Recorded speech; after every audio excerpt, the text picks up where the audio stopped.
Welcome to Kauffman Museum's special exhibition, Unlocking the Past, Immigrant Artifacts and the Stories They Tell. Two significant commemorations sparked themes for this exhibition. The 150th anniversary of the 1874 mass migration of Mennonites from South Russia and Prussia to the Central Plains of North America, including south-central Kansas. And the 500th anniversary of the Anabaptist movement emerging in Europe in 1525, from which Mennonites are the faith descendants. From the earliest days of the Radical Reformation, Anabaptists have been on the move, forced by persecution for their beliefs, as well as chosen for new opportunities. Many items in the Kauffman Museum collections are reminders of these migrations and the reasons for seeking new homes. This special exhibition features artifacts donated over the past decade that reveal stories about the people who carried them on their migration journeys. There is no single immigrant story, but multiple stories that vary through time and space. As you engage with the exhibition and its themes, we invite you to reflect on migration questions. What are your own family stories of migration and journey? Which artifacts have you held on to as you remember the past? Why are these artifacts significant, and how do they guide us to new understandings? How do these histories influence your perception of immigration issues today? We will visit each of the 9 themes displayed in Unlocking the Past. The first theme is Mennonites on the Move Through Europe. As early as 1530, Mennonites from the Low Countries fled to the Vistula Delta in the Kingdom of Poland. They were joined by other Mennonites escaping religious persecution, particularly German speakers from the Swiss Confederacy. Over a century later, new opportunities arose when Catherine the Great invited people of German heritage to settle the newly conquered territories of South Russia. Meanwhile, Dutch Mennonites assisted Anabaptist refugees from Switzerland to settle in South Germany and Alsace. Others moved throughout Europe seeking economic opportunity and religious freedom. And over time, many made their way to new life in the American colonies. This Bible embodies the story of Mennonite migrations. In 1630, this German translation by Martin Luther was published in Strasbourg, now France. In 1793, Abraham von Riesen was living in the Mennonite colony of Khortytsa in South Russia when he purchased the Bible for 5 rubles and 50 kopecks. In 1875, his son Jacob brought the Bible when he emigrated to Manitoba. Descendants took the Bible to Paraguay in the 1930s, then to the Canadian province of British Columbia, then to Minnesota. Finally, they donated it to the Mennonite Library and Archives at Bethel College in Kansas. We invite you to reflect. What would make you move to another country? The second theme is Westward to America. Dutch and German Mennonites began to immigrate to North America in the mid-1600s.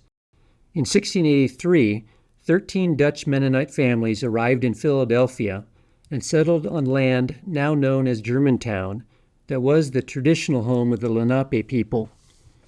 Settlements in Pennsylvania and Virginia grew with new waves of Mennonites migrating from Europe. The original Eastern Woodland peoples, who represented diverse cultural traditions and languages, were forced to relocate even farther west.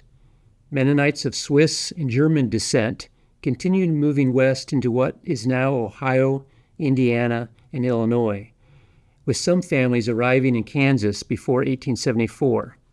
Once again, Native Americans were uprooted to new lands. This portrait of the Rogers family represents a journey for reasons of faith. Charles Hershey Rogers was, quote, a non-resistant Mennonite by persuasion, end quote. After the outbreak of the Civil War in 1861, Charles and 2 brothers-in-law chose to leave their Virginia home rather than fight. Wife Magdalena and her sister and their children traveled through warring territory to rejoin their husbands. In 1864, the family fled again for the safety of the West, eventually choosing Kansas. We invite you to reflect. What has pushed or pulled your family to move? The third theme is promoters of migration to America. After 1870, as nationalism and militarization swept across Europe, Mennonite communities across northern Europe began exploring new places to call home. Key individuals both in Europe and the United States, exploratory delegations, and newly formed inter-Mennonite committees were all catalysts for emigration. In the summer of 1873, 12 representatives from various European Mennonite communities traveled to North America to explore settlement options in the prairie regions. They were accompanied by land agents and railroad officials and met with American Mennonites in the East as well as in Elkhart, Indiana, and Summerfeld, Illinois. Their reports became the impetus for the mass migrations of Mennonites to North America. The delegation included Cornelius Boer, Jacob Peters, and Heinrich Wiebe of the Bergtal colony, Paul and Lorenz Cheddar with the Hutterian Brethren, David Clausen and Cornelius Taves of the Kleine Gemeinde, Jacob Buller of the Alexandrowell community of Mleczna colony, Andreas Schrag with Swiss Wilhenians, Tobias Unruh of Ostrog, Wilhenia, and Poland, Wilhelm Ewert from Prussia, and Leonard Suderman was pastor of the Berdansk Mennonite Church in South Russia. This samovar, shipping trunk, dowry chest, and pro-immigration pamphlet exemplify the story of an influential promoter of immigration. Cornelius Jansen was a grain broker and Prussian consul in the Russian port city of Berdansk. Beginning in 1870, Jansen used his language skills and connections to reach out to Mennonite leaders in the Americas. His notes publicly encouraging Mennonites to emigrate led Russia to expel him. The Jansen family moved to Canada and eventually settled in Beatrice, Nebraska. We invite you to reflect. Who could prompt you to immigrate, and who would you recruit to join you? Theme 4 is Native American migrations and forced removal. Native Americans have lived and moved through Kansas for thousands of years. These first Kansans represent complex cultural diversity in their social structures, lifeways, languages, and spiritual beliefs. Tribes who had homelands in present-day Kansas include the Arapaho, Cheyenne, Comanche, Kanza or Kaw, the Osage, Pawnee, and the Wichita. As the United States government expanded its territory to include the Great Plains, Native Americans were defeated in battle, killed by new diseases brought from Europe, and dispossessed from their homelands. The 1830 Indian Removal Act authorized the U.S. government to forcibly relocate Native American tribes from their homelands east of the Mississippi River to unsettled lands west of the river. The Kanza people once lived in land covering parts of present-day Kansas, Nebraska, and Missouri. Their lands were systemically reduced throughout the 19th century, including transfer to Eastern Indians removed to northeastern Kansas. In 1872, pushed by railroad interest and increasing pressure from European settlers, Congress passed the Kaw Land Bill. This act forced the Kanza to move, and their land was resold in 160-acre parcels to non-natives. On June 4, 1873, the remaining Kanza left Kansas for a reservation in Indian Territory, now Oklahoma, and are known as the Kaw Nation. Despite efforts to erase their culture, the Kaw survive as a people with a rich heritage. Things left behind are evidence of the land being occupied by First Peoples. Dr. Waldo Weedle, considered as the father of Great Plains archaeology, described the first Kansans who lived in villages and fashioned these grinding stones.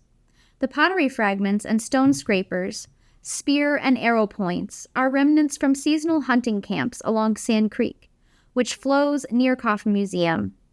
Even after the forced removal of Native Americans, an 1855 survey noted a Kaw Indian camp on the Little Arkansas River in Harvey County. We invite you to reflect. What has influenced your understanding of our country's treatment of Native America? The fifth theme is fellow immigrants. United States Census records show that the population in Kansas boomed from 364,399 in 1870 to 996,096 in 1880. The waves of Mennonite immigrants from Russia and Prussia were boosted by many other arrivals. Immigrant groups settling in Kansas concurrently with Mennonites include African American exodusters of 1879 and 1880, which was the first major episode of voluntary mass migration among African Americans. The Volga German Catholics arriving in the spring of 1866 and settling primarily in Ellis County. Swedish Lutherans, with more joining those who founded Lindsborg in 1869. Smaller groups of Czech, French, English, and more. This photograph stands for the many African American families who settled in Kansas simultaneously with Mennonite immigrants. Groups of black settlers, organized by Benjamin Pap Singleton, were drawn by the hope of land and fair and equitable treatment. Beginning in 1878, the town of Dunlap in Morris County, Kansas, grew exponentially with the migration of black freedmen from the South. John Summer and his family stand in front of their home, located 2 miles northeast of Dunlap. The house was built in the 1880s. We invite you to reflect. What interactions did Mennonites have with these other immigrants? The sixth and longest theme in the exhibition is migration in 1874 and beyond. Mennonite migration in 1874 was markedly different from other ethnic migration stories. There was recruitment by German-speaking agents, migration of whole villages such as Alexanderville, Gnadenau, Kodosówka, and Mikulin, as well as extended families migrating together. There was settlement on lands expropriated by the U.S. government from Native Americans and allocated to railroad companies to raise funds for rail construction. In the next 2 decades, individuals and family groups continued to move from Prussia and Russia to join emerging communities. Of the 18,000 immigrants arriving by 1883, almost a third settled in Kansas, with others making homes in Nebraska, South Dakota, and the Prairie provinces of Canada. Shipping trunks for Mennonite immigrants ranged from simple constructions to dowry chests converted for the journey. The 63-year-old widow, Anna Rickert Weedle, moved to Kansas with daughters Elizabeth, 24, and Ava, 29, and Ava's 8-year-old son, Heinrich Schmidt. The German word Witwe, painted on the trunk, means widow. Johann Epp repurposed the dowry chest of his wife, Maria Peters Epp, when they, with their daughters Maria and Katerina, immigrated to Nebraska. A label inside and an inscription on the back identified the chest, which was repainted after arrival. Both families were part of the Alexanderville congregation in Prussia and Russia. We invite you to reflect. What mementos have you saved from places your family has lived? A sub-theme to the 1874 migration story is welcomed by immigrant communities. Emil Kim, a painter by trade, immigrated from Mölln, Switzerland, and arrived in Kansas in 1896. Though raised in the Reformed Catholic Church, he was welcomed first into the Alexanderville community at Gossel, and later settled into the Hoftenau community, located between Inman and Bühler, both settled by immigrants from the 1874 migration from South Russia. Until his death in 1918, Kim decorated many Mennonite homes in the interiors of the Alexanderville and Kauffman Mennonite churches, making him one of the most prolific interior painters of the Great Plains. He was commonly referred to as Maler Kim, Maler meaning painter in German. Emil Kim made this toy cradle that was given to Helen Regier Esau for her 6th birthday. The cradle's form follows the traditional style of Mennonite cradles in South Russia. Kim decorated the wood surface with a technique called false grain painting that imitates hardwoods and inlaid decoration. We invite you to reflect. Have you ever been welcomed as a stranger? Another sub-theme to the 1874 migration story is the eastward trek to Central Asia. While thousands of Mennonites migrated west to North America, over 900 Mennonites looked to the east for Christ's coming and for new economic opportunities. Between 1880 and 1882, they left the Mlechna colony in South Russia and the Amtrak settlement in the Volga region, and eventually settling in Uzbekistan, Akhmechet near Khiva, and the Talas Valley northeast of Tashkent. Some Mennonites reconsidered their decision and left to join others in North America. The remnant was welcomed by the nearby Muslim communities. The settlers persisted for 50 years until forcibly removed in 1935 during the Stalinist period. They left behind a legacy of agricultural practices, woodworking traditions, and bonds of community with their Muslim neighbors. Gerhard and Katerina Esau and son Gerhard II joined 80 other families traveling east by wagon to Central Asia. Father Gerhard and other craftsmen were involved in constructing ornate parquet floors, wood trim, and furniture for the royal palace there. Son Gerhard learned cabinet making from his father while growing up in Central Asia. He became proficient in crafting furniture with a core inlay technique found on many Mennonite-owned dowry chests in Prussia. Gerhard II, wife Elizabeth, and 2-year-old son Gerhard III immigrated to Beatrice, Nebraska in 1907, taking the carpentry skills that had been passed down to him on to the New World. We invite you to reflect. What stories have you heard about the trek east? A third sub-theme in the 1874 migration story is lost in migration. Some traditional lifeways brought by Mennonite immigrants flourished on the Central Plains, such as growing hard winter wheat as a commodity crop, developing milling technology, creating mutual aid societies with community fire insurance, a commitment to education, and foods like poppy seed makkuchen and stuffed dumpling varenika. However, some technologies and cultural patterns were soon outmoded or cast aside in favor of what was modern and American. Things like growing flax for fiber and processing it into linen cloth, house barn structures, the Life Awakener medical device, row villages, and threshing stones. In 1880, immigrants from the Mlechna colony of South Russia constructed this adobe building for their Bethel Mennonite congregation, near what is now Inman, Kansas. Families mixed earth, straw, and manure that they pressed into wood molds to make adobe bricks. The advantages of low-cost, local materials and energy efficiency were soon outweighed by the process of being labor-intensive and less durable than building with wood. Within a decade after arrival, the tradition of making adobe bricks was put aside in favor of using dimensioned lumber and other materials purchased in nearby towns. We invite you to reflect. What lost traditions do you mourn? What cultural patterns bear reviving?